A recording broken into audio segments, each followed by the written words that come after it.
La haute cour militaire, à la tête le général Keba, a confirmé à 70% le verdict rendu au premier degré. Dans les dossiers de meurtre de 2 ressortissants chinois, la haute cour militaire a condamné en appel 6 militaires, dont 2 colonels et un civil, à la peine de mort pour meurtre, association de malfaiteurs. Certains condamnés ont piqué la crise.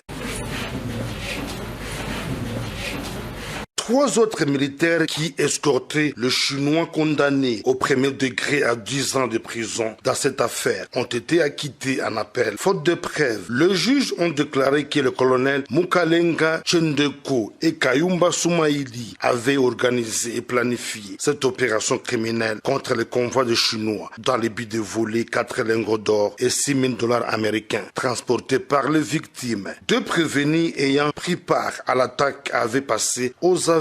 Le convoi revenait d'un site minier d'exploitation d'or et attaqué le 17 mars vers Nderembi, en territoire d'Irumu. Dans le second dossier en appel, la haute cour militaire a condamné 3 militaires, dont un lieutenant-colonel, à la peine de mort pour détournement de munitions de guerre destinées aux opérations militaires. 4 autres militaires et 3 civils, dont Madame Solange Makoussi, condamnés à mort au premier degré. Dans cette affaire, on vit leur peine être réduite à 10 ans de prison. 2 civils ont écopé 5 ans de prison, selon l'accusation. Les munitions détournées avaient été vendues aux miliciens Kodeko, actifs en territoire de Djougou. Solange Makoussi, qui a accouché un joli bébé à la prison, fit un élément déclencheur et à travers elle, tous ses officiers FARDC ont été dénichés. Elle avait été arrêtée en mars 2022 avec plusieurs munitions de guerre sur la route de Bambou. Tous les militaires condamnés à mort sont radiés de FARDC.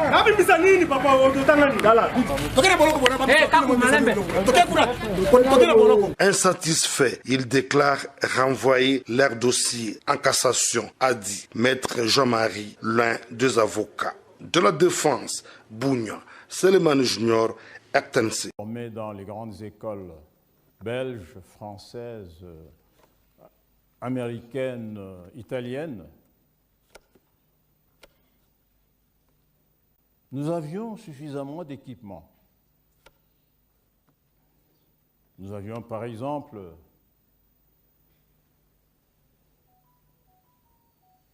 à la force aérienne 7 C-130, transport aérien. Nous avions une dizaine de DC-3.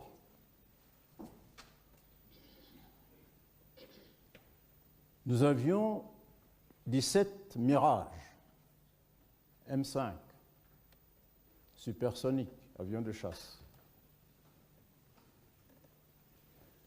Nous avions une vingtaine de maquis italiens, subsoniques.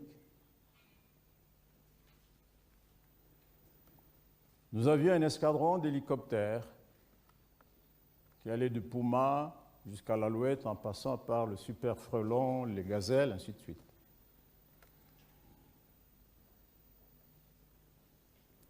Tous ces équipements, ces appareils étaient pilotés par des Congolais, formés majoritairement en France pour les Mirages, en Italie pour les maquis et les avions de transport et aux États-Unis.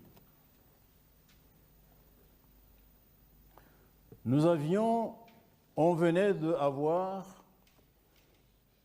une division qu'on appelait la division Camagnola. Division, c'est 12 000 hommes. Une infanterie mécanisée et qui était basée au Katanga, appelé Chaba à ce moment-là, Kolwezi. Nous avions à Kinshasa une DITRAC, qu'on appelait Division des troupes aéroportées renforcées de choc. C'était des paracommandos, une division qui assurait en même temps la sécurité du chef de l'État.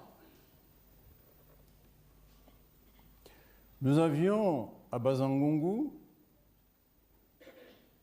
un bataillon devenu rapidement brigade blindée.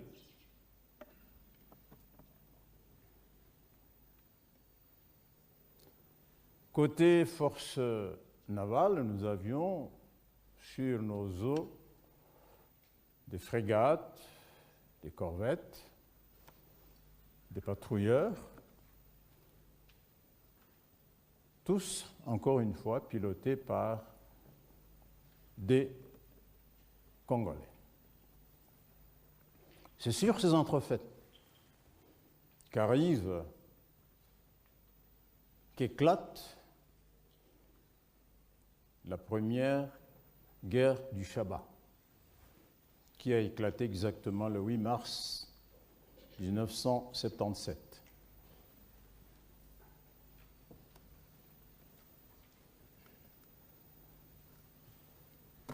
Je passe sur les insuffisances qu'il y a eu, mais je vais quand même dire qu'il y a eu un incident majeur.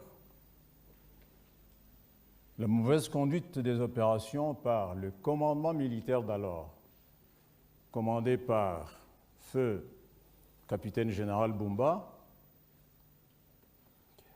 a poussé le président de la République Mobutu à décapiter tout le commandement militaire.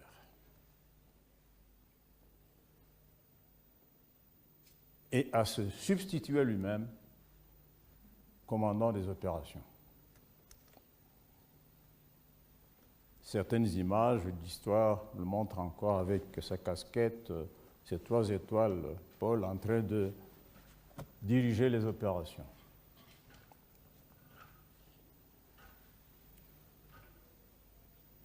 Eh bien, pourquoi il a décapité? C'est parce que, avec toute cette armada que nous avions, avec toutes ces capacités humaines que nous avions, nous nous sommes effondrés, cette capacité s'est effondrée, n'a pas été visible, face à 1000 ex-gendarmes katangais qui ont déferlé de l'Ouganda, plutôt de l'Angola, sur le Katanga, plus précisément sur Kolwezi.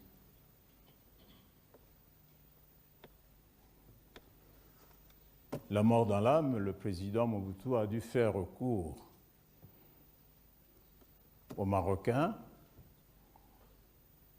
qui sont venus mettre fin à la première guerre du Chaba. Un an après, il y a eu récidive de la guerre du Chaba, toujours à Kolwezi,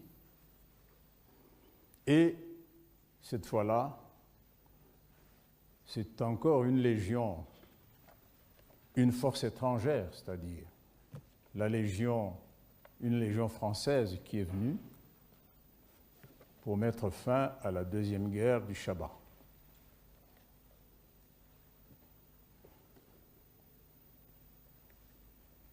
C'est passé une période d'accalmie d'à peu près 22 ans, de 77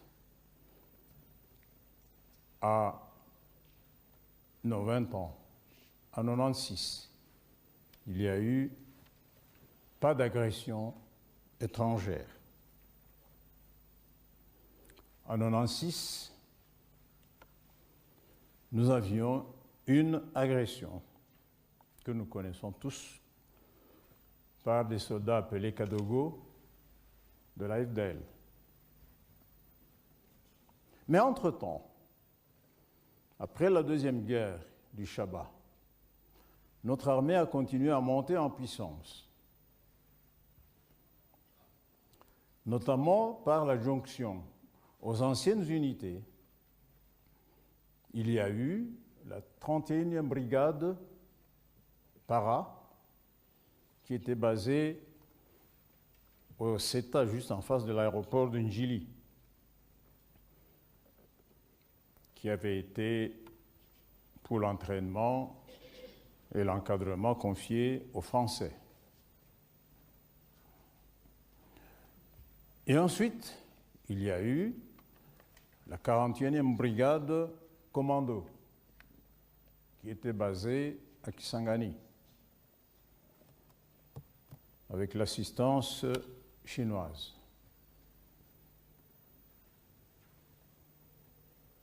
Et enfin, il y a eu la 21e brigade infanterie qui a été basée à Lubumbashi avec l'assistance militaire belge.